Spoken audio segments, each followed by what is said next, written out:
Hey guys, thank you so much for tuning in for another video. So in this video I'm going to be covering some changes for the 270 gallon Moray tank that houses the dragon moray and the two golden banana eels. If you watched the previous episode, you know that I had to redo this tank completely because of a leak. And in this video I'm going to be covering some changes. I wanted to add some more coloration to the tank because the dragon moray is a very colorful eel and the golden banana eels are very colorful. But the rock work was kind of stale looking, and I wanted to add some coloration either in form of corals or fish. And in this video I'm going to show you exactly what I've done.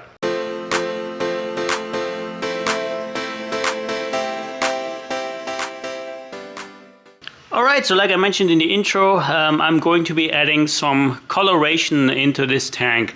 So I'm talking about corals that are really easy to grow, maybe some fish, but I just wanted to add a little bit more coloration to the rock work, because in here I have a Japanese dragon morays, very colorful. I have two banana morays.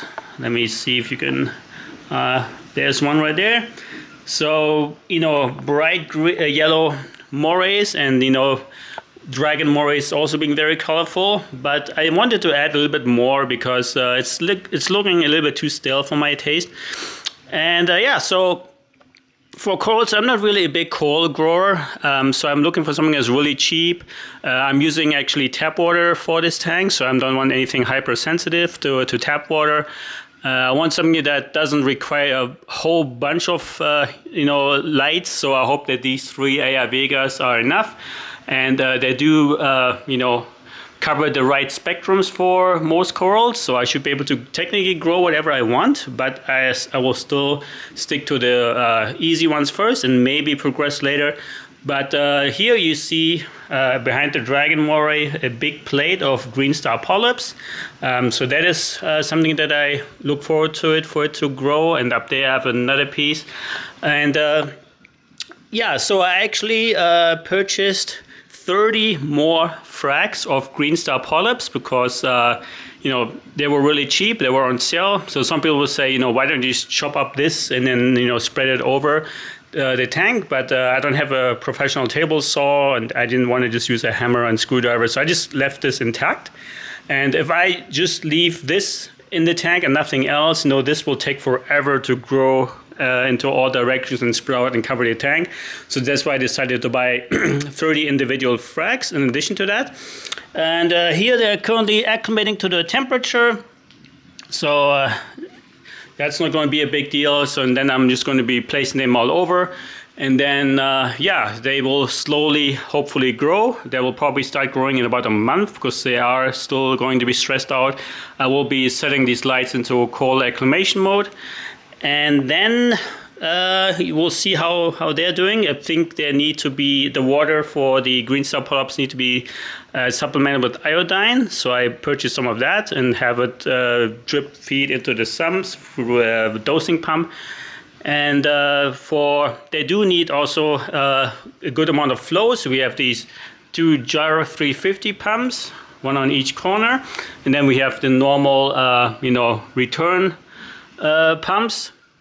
So that should create sufficient amount of flow. They need the flow for the food to reach the corals and also any dirt to be washed off the corals. So that's kind of the reason behind that.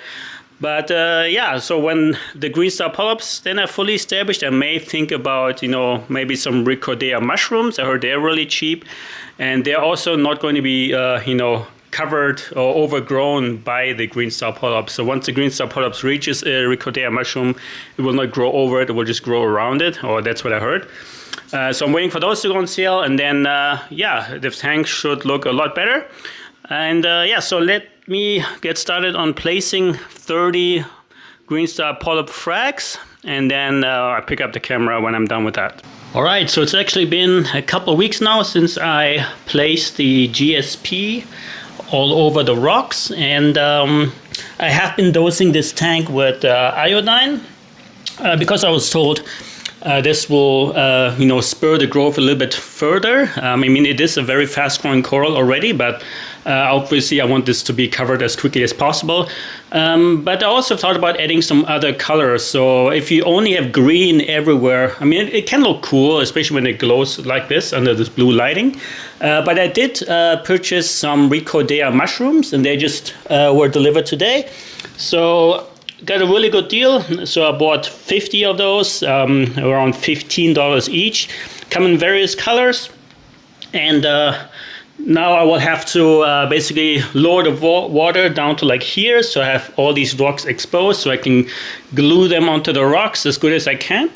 And then wait a couple days, let them, let their feet grab a hold onto the rocks. And then we'll pick up this camera again to see how they look under this blue lighting.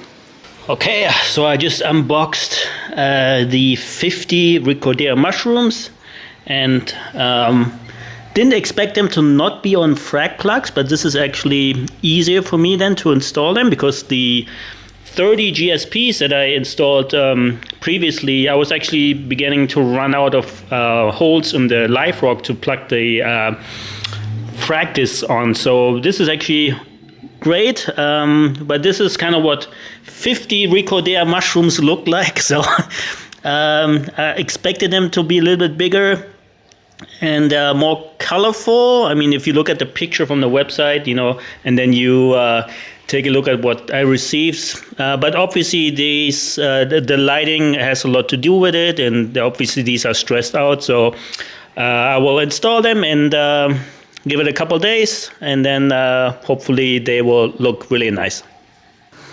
All right, so I just installed, quote unquote, the Ricordea mushrooms. And as you can see, they're pretty colorful in the blue light. And as a reminder, I'm using some older AI Vega lights that came with the 1,000 gallon Moray tank, and just decided to use them for what they were meant to be used for, which is coral growth. And so from this point on, I basically just have to wait till everything starts to, fully grow in. This will take a while, but I'm excited for it, because first I thought, GSP everywhere would be pretty cool, but having these different types of Ricordea mushrooms, I think that adds something extra to it. They do not sting, so that's really good when it comes to the eels, who will be, frequently getting in contact with them. And they also don't, overtake tanks. And the good thing is that the GSP will also not be able to overtake the mushrooms, because they will just start to grow around them, which is really good. And yeah, so I bought 50 of them. They were on sale. So they were only $15 each instead of 30, 40 or more like in pet stores. So I bought them online.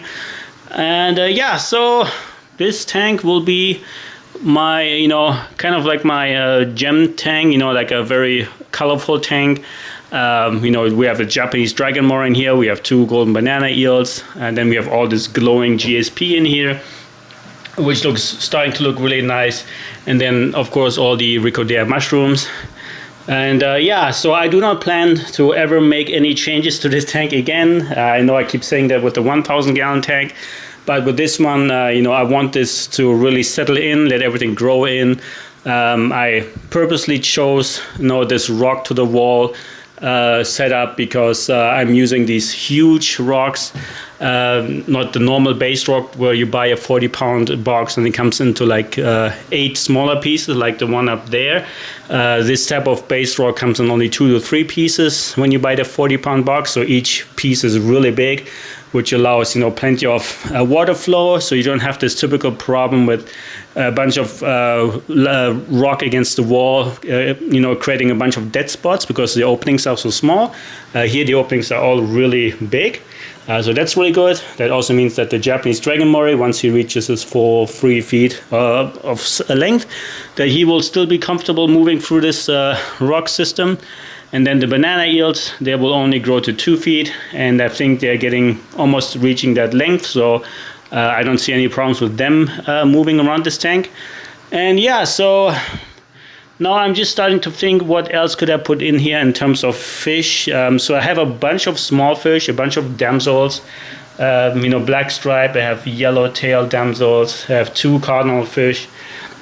I have some chromies. So everything is really small. And so I'm thinking about maybe getting like 1 or 2 kind of a show fish, but then they also need to be, you know, safe with corals. So the big angelfish are all out of the question. I may put my sailfin tang and my fox-faced rabbit fish in here that are currently in the 1,000 gallon system, because that system has also 2 bamboo sharks, and these tanks, they are kind of known to start to pick on the eyes of the sharks at some point.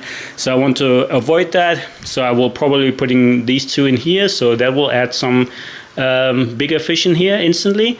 But yeah, I'm also thinking about maybe some dwarf angels, because I heard they are safer with corals. So maybe some 1 or 2 flame angels, because they have a really nice deep red coloration. I had them before in the 1000. Unfortunately, they were way too aggressive for the eels.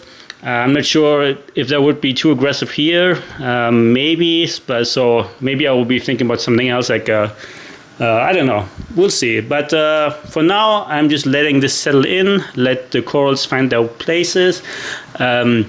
I know that the ricodeas, they will sometimes detach themselves if they don't like the flow. So that was something I had to kind of dial in. The GSP, it likes kind of moderate flow, whereas the ricodea mushrooms, they don't like flow that much. So if it's too much flow in there, then they're going to start to detach. So these gyro pumps, I have one here, and then another one in the back. They're only set to 20% in strength. So I still see the GSP moving a little bit, so that's good. There's still some flow. And the mushrooms, they are, you know, slightly moving. So they almost like to be stationary is what I've heard. So yeah, like I said, I'm really happy now with how this has come together. I will not make any changes to this tank. I think from now on I'm just going to let this grow in. It looks really beautiful, especially if when the corals start to grow further and bigger. And the GSP, imagine everywhere having GSP that glows like this. I mean, I think it's a beautiful coral, and thank God it's really easy to keep. Only thing I have to do is I dose something called iodine in here. This is the iodide, so it's non-toxic. And I also dose some zoo plankton and some phytoplankton, it's called. And then I'm also using something called AB+, which is basically amino acids for corals. So they technically can live off of the light, but because they're so small, I just got them. I want them to, you know, establish themselves really quickly. I want them to start growing as soon as possible. That's why I'm dosing, so to give them some extra help to start growing. And yeah, so other than that, there's not much else to it. My filtration is basically the same as it was before. I have protein skimmer and a fleece roller in one of the 40 gallon breeders, and then I have filter socks and a refugium, which is currently turned off because it's daytime and the refugium lights only come on at night. And yeah, that's pretty much it. That's all I need, and that's why I chose these corals, because they're really easy. I don't need any dosing of kalkwasser, magnesium, calcium, and constantly be testing and having a completely decked out Apex system. I only have the Apex Junior for the pH and the temperature, and that's it. And I don't think I need to add anything, any other probes to it, or add any other functionality. So yeah, thank you again, and hope you like this video. Hope you like my setup, and I hope to see you in the next video. Thanks, guys.